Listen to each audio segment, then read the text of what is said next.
আজকের ভিডিওতে স্বামী বিবেকানন্দের উপস্থিত বুদ্ধি নিয়ে কয়েকটি গল্প বলছি। স্বামী বিবেকানন্দ যখন লন্ডনের ল কলেজে পড়তে গিয়েছিলেন, তখন পিটার নামে এক শ্বেতাঙ্গ অধ্যাপক ছিলেন, যিনি বাদামি চামড়ার লোকদের একদম পছন্দ করতেন না।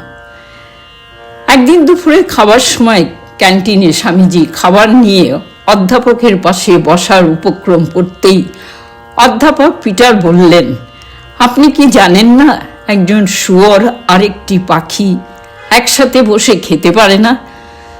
স্বামীজিও বিন্দুমাত্র না রেগে বিনম্রভাবে উত্তর দিলেন, চিন্তা করবেন না, আমি উড়ে যাচ্ছি। এই বলে স্বামীজি অন্য টেবিলে গিয়ে বসলেন। এই ঘটনায় অধ্যাপক অপমানিত বোধ করলেন এবং মনে মনে প্রতিশোধ নেবার কথা চিন্তা করতে থাকেন। কয়েকদিন পর সেই অধ্যাপক সকলের সামনে স্বামীজিকে জিজ্ঞেস করলেন, ধরুন আপনি রাস্তা দিয়ে হেঁটে যাচ্ছেন, রাস্তায় দুটি ব্যাগ পড়ে আছে, একটি ব্যাগ সম্পূর্ণরূপে জ্ঞানে ভর্তি আর দ্বিতীয় ব্যাগটি টাকায় ভর্তি, আপনি কোনটা তুলে আনবেন? স্বামীজি এবারও বিচক্ষণের সাথে জবাব দিলেন, আমি অবশ্যই টাকার ব্যাগটি তুলে নিয়ে আসব। অধ্যাপক এই উত্তর শুনে সাথে সাথে ব্যঙ্গ করে বললেন, আমি হলেও এই জ্ঞানের ব্যাগটা তুলে নিয়ে আসতাম, আমি জানতাম আপনি টাকার ব্যাগটাই আনবেন। স্বামীজি মৃদু হেসে উত্তর দিলেন, এটাই তো স্বাভাবিক, যার কাছে যা নেই সে তো সেটাই তুলে আনবে।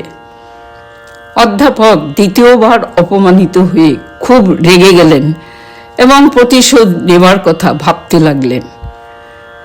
পরের দিন ক্লাসে স্বামীজির পরীক্ষার উত্তরের খাতায় কোনো নাম্বার না দিয়ে শুধু ইডিয়েট লিখে দিলেন। স্বামীজিও মনে মনে কিছুক্ষণ ভাবলেন, তারপর অধ্যাপকের কাছে গিয়ে বললেন, স্যার, আপনি তো সই করেছেন কিন্তু নাম্বার দিতে ভুলে গেছেন। অধ্যাপক আবার অপমানিত হলেন এবং উচিত জবাব পেয়ে চুপ করে গেলেন। স্বামীজি এভাবেই যেখানে গেছেন নিজের বুদ্ধি ও প্রতিভার স্বাক্ষর রেখে এসেছেন। বন্ধুরা, যারা শুনলেন সকলকে অনেক ধন্যবাদ, আর অবশ্যই চ্যানেলটি সাবস্ক্রাইব করবেন।